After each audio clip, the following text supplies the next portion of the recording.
Learning to navigate a new financial technology, evidence from payroll accounts. Over to you, Emily. Thank you. Great. Thank you so much for having me. This is an amazing opportunity to get up to speed on all of the latest and greatest. So this is joint work with Martin Cairns and Leora Clapper, both from the World Bank. Okay, so I'll keep the motivation really brief because everybody in the room already knows this. We've made tremendous progress over the last decade at financial inclusion, getting people access to accounts. However, there are clearly some barriers. One is getting people to actually use these accounts, stimulating product use, building trust with low income and low experience consumers, and then also worrying about some of the consumer protection concerns that arise when new products launch, specifically agent misconduct, which is common in some mobile money networks. Okay, so what we do is we're going to think about payroll accounts as a way to really stimulate this product use, help people get onboarded and learn about the features of new technologies in the context of garment factory workers in Dhaka, Bangladesh. And so we're going to think about two different financial technologies. One, the traditional financial technology, the bank account with payroll services. This is an existing large reputable bank in Bangladesh. And the monthly payroll is simply just deposited into the banking accounts. We build ATMs in the garment factories that we work with, pay the fees so that the consumers, that the workers aren't bearing them, and give them extensive training about how to use this. And these accounts, are trusted. I think, though, that garment workers view that bank accounts typically aren't for them. The rich have bank accounts, and banks don't want them as customers. So there's limited functionality, potential high social barriers, and limited functionality of, there are limited things that they can do with it. The second thing we try are mobile money accounts and doing direct deposit payroll transfers into those accounts.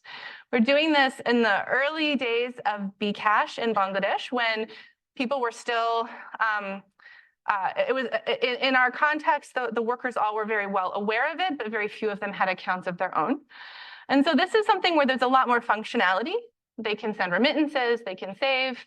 There are fewer social barriers. This is, there are agents in all of the markets where they're doing their shopping, but it's more complex. And there's this scope for agent exploitation where agents are charging them extra fees and not necessarily getting them to use the product in the right way that bKash had mandated. And in this context of garment workers, there's a large, this is low-hanging fruit for financial inclusion. And the Better Than Cash Alliance has worked hard to try to, to try to address this, but there is a large fraction of salaried employees that have these jobs kind of like garment workers that still receive cash wages. And so putting those wages into accounts is something that we're trying to test. Does this solve some of these other problems that we're facing with financial inclusion? And moreover, payroll accounts potentially have benefits for both the employer and the employee. The employer in our context is bringing in an armored car, has to have an armed guard when the cash arrives, and they have to shut down the assembly lines for many hours while they're doing these payments. Moreover, the international buyers really like these things because they enforce wage transparency and labor standards, and it makes it much easier for them to check the compliance. And this process of digitizing wages clearly was accelerated during the COVID pandemic. Okay. So in our field experiment, we have over 3,000 workers at 2 large garment factories that we enrolled in the study. We have a mix of males and females. The majority are women. A lot of them are migrant workers from other rural parts of the country in Bangladesh. And they have 2 big goals. One, they want to save money over the next 5 to 10 year horizon, go back home and retire and have land and have a store or a shop in their village and join the middle class. And moreover, to accomplish this, they have large goals of how much they want to remit. And they're already remitting about 15% of their incomes back home, often to help raise the children that they've left behind. So financial inclusion can help them with both of these things, especially mobile money type on the first. They're largely unbanked at baseline with low financial experience. So only 5% have a bank account and 21% have a mobile money account. The trust in banks is pretty good. 62% they say they trust banks, but there's still a big gap. And the trust level for mobile money, because it is this newer technology and because the agents have their own motivations for charging extra fees, the trust there is only 40%. And consistent with their ultimate goals of savings, about half of them have savings, but only 28% of them have formal savings. Okay. So what we want to understand is whether the payroll services stimulate use and also teach people how to use these accounts better and avoid the extra fees that are often charged in this kind of market. But in order to do that, we also need to get rid of the selection into the account problem. And so then in our treatment, we have a control group where it's just the status quo. They don't get an account. They still get the cash wages. We have groups that just receive the bank or the mobile account, but they still receive the cash wages. And then we also have the full payroll treatment where they get the bank or the mobile money account, and then those monthly wages are direct deposited into the accounts. On top of this, we gave everybody in groups 2 and 3 extensive training. As I said before, we built ATMs in the factory so that they could literally replicate what happens on payday. Instead of queuing for cash, they queue at the ATM. And that we had mobile money agents directly from Bcash head office come set up shop on the days around payday every month for the 9 months of our treatment implementation, and actually, create their own agents and make sure everybody felt comfortable doing the cash out transactions in an ideal environment. Okay, so against this backdrop, what are the main outcomes we're interested in? Well, first, we're interested in transactions without assistance. We gave them a lot of handholding. We wanted to make sure if we're digitizing their wages that they felt comfortable using the technologies. So we want to see, are they starting to use these technologies with the outside of the ATM in the factory and this very safe agent that sets up right in the factory? Are we seeing them actually use the agents in the market and ATMs and bank branches elsewhere? And then second, we want to ask, especially for the mobile money treatments, are they using this in a way that's going to cut back on their fees? So specifically, the way that the agents earn an extra cut is for somebody who wants to send a remittance to go to the market and say, I want to send a remittance, and the agent uses his own mobile wallet and sends it to the recipient in the destination. So if the individuals are making those mobile money transactions directly in their account, they're cutting back on those extra fees. And so we think that's another important indicator of consumer learning. And then, of course, we're interested in the real effects, the financial well-being effects that have been shown in other studies, savings, consumption, remittances, and then, hopefully these accounts are helping them become more resilient to shocks. Okay, so here's some of our main results on account use. We only have account data for the groups that got an account. So the gray boxes show what's going on for the people who got the accounts, but were still paid in cash. And the blue boxes are showing what's going on for the people who additionally had payroll. Now, panel B withdrawals, this is mechanical, a lot of it, right? Because if I'm getting my cash wages paid into my account, I have to get the money out. So some bit of that every month is mechanical. However, what we see is that transactions, any kind of transaction excluding withdrawals, there's a gap between the mobile payroll and the account only, or the banker mobile payroll and account only, and it widens in many cases over time. They're saving more over time. They're keeping more money in those accounts. And in fact, eventually, the group that got payroll are actually making more deposits into the account, even though they're getting their wages into those accounts as well.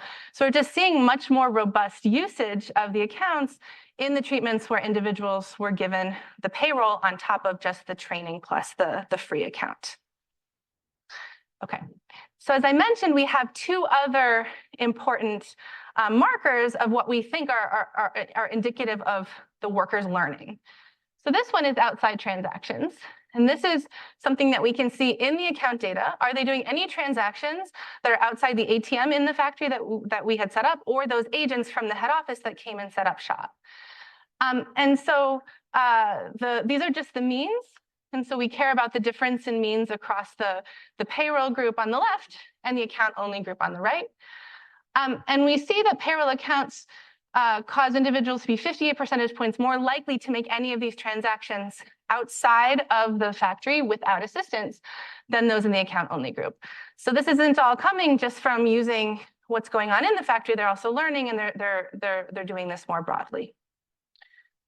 And so this suggests that the active engagement that the direct deposits cause overcomes some of these social barriers that individuals mention at baseline, such as the 60% who say they're uncomfortable using branches and mobile agents.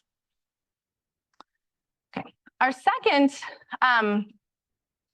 marker of consumer learning is the way that individuals are doing remittances. And so for this, we're only focusing on the groups that either got a mobile money account or a mobile money account with those direct deposit payroll services. And again, these are just raw means, since we care about the comparisons across. So on the right, we're showing the means from the survey data of individuals saying, when I make a remittance, I do it in an indirect way. So I do it in a way where the origin transaction involves the agent, not my own account. So this is the kind of thing that triggers those extra fees.